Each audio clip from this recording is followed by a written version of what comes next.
जय श्री राधे गोविंद श्री हरिदास। हमारे प्रिय जो हम सब पर अपनी कृपा दृष्टि सदैव बनाए रखे। आज हम इस वीडियो में हम कार्तिक मास महात्म्य में अध्याय 19 सुनेंगे। इससे पहले के सभी अध्याय मैंने अपने चैनल पर अपलोड किए हुए हैं।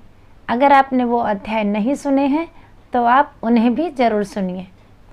अध्याय 18 में हमने सुना कि किस प्रकार जलंधर और भगवान शंकर के बीच युद्ध हुआ और फिर शिव रूप धरकर जलंधर माता पार्वती के पास गया। और आज कार्तिक मास महात्म्य के अध्याय 19 में हम सुनेंगे कि किस प्रकार जलंधर को मारने के लिए भगवान विष्णु ने वृंदा का पतिव्रत धर्म नष्ट किया और फिर वृंदा ने भगवान विष्णु को क्या श्राप दिया। तो चलिए शुरू करते हैं कार्तिक मास महात्म्य में अध्याय 19। राजा पृथु ने कहा, हे देव ऋषि, अब आप यह कहिए कि भगवान विष्णु ने वहां जाकर क्या किया तथा जलंधर की पत्नी का पतिव्रत कैसे भ्रष्ट हुआ।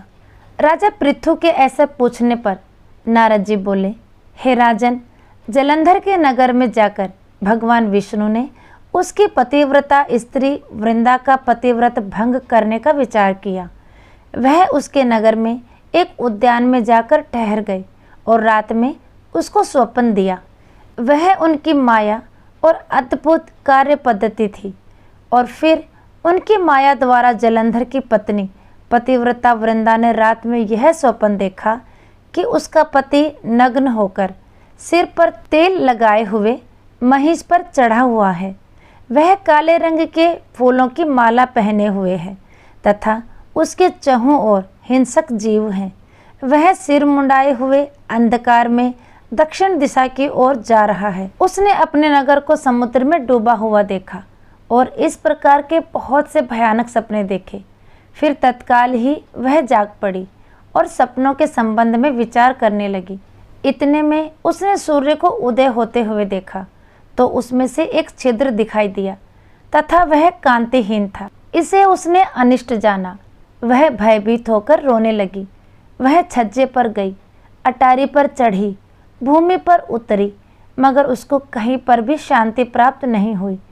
फिर वह अपनी दो सखियों को साथ लेकर उपवन में गई, परंतु वहाँ पर भी उसको चैन ना पड़ा।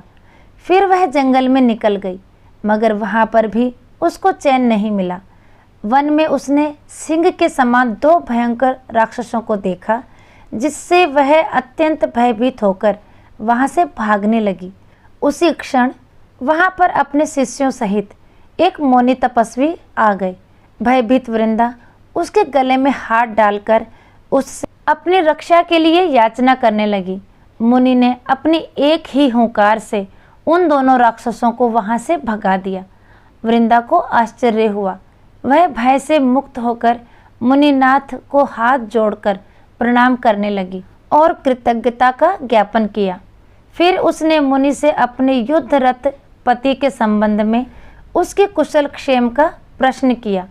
मुनि ने मौन होकर आगे पीछे देखकर कुछ कहना ही चाहा कि उसी समय दो वानर मुनि के समक्ष आकर हाथ जोड़कर खड़े हो गए और ज्यों ही मुनि ने भ्रकुटी संकेत किया त्यों ही वह उड़कर आकाश में चले गए।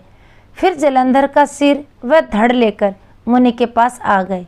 तब वृंदा अपने पति को मृत हुआ जानकर मूर्छित होकर पृथ्वी पर गिर पड़ी और अनेक प्रकार के वचन कहकर दारुण विलाप करने लगी।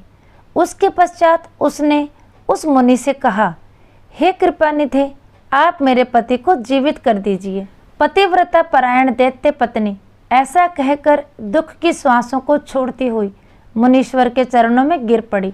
तब मुनीश्वर ने कहा, वह शिवजी द्वारा युद्ध में मारा गया है, अतएव जीवित नहीं हो सकता, क्योंकि जिसे भगवान शंकर मार देते हैं वह कदापि जीवित नहीं हो सकता।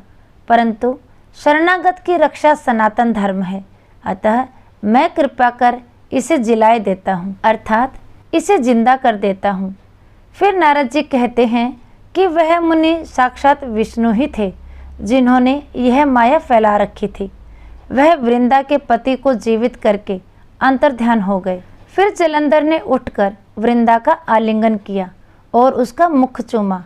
वृंदा भी पति को जीवित हुआ देखकर अत्यंत हर्षित हुई और अब तक हुई सब बातों को स्वप्न समझा। इसके पश्चात वृंदा सकाम हो कई दिन तक उसी वन में अपने पति के साथ विहार करती रही।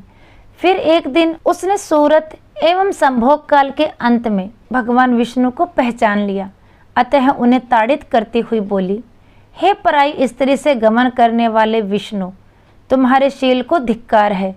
मैंने जान लिया है कि वह मायावी तपस्वी तुम ही थे।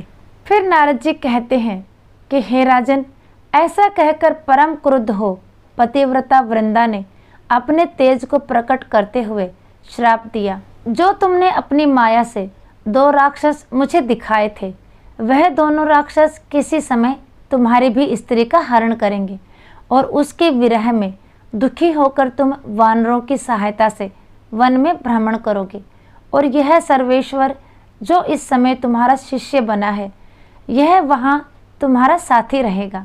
ऐसा कहकर पतिव्रता वृंदा भगवान विष्णु के लाख मना करने पर भी अग्नि में प्रवेश कर गई। ब्रह्मा आदि देवता आकाश से उसका प्रवेश देखते रहे। वृंदा के शरीर का तेज श्री पार्वती जी के शरीर में चला गया और आकाश से जय जय शब्द होने लगा। पतिव्रत धर्म के प्रभाव से वृंदा ने मुक्ति प्राप्त की। आज का अध्याय यहीं समाप्त होता है। इससे आगे का वृतांत हम 20वें अध्याय में सुनेंगे। तो फिर मिलते हैं अगली वीडियो में। तब तक के लिए सभी को प्रेम भरी राधे राधे और कार्तिक मास की ढेरों शुभकामनाएं।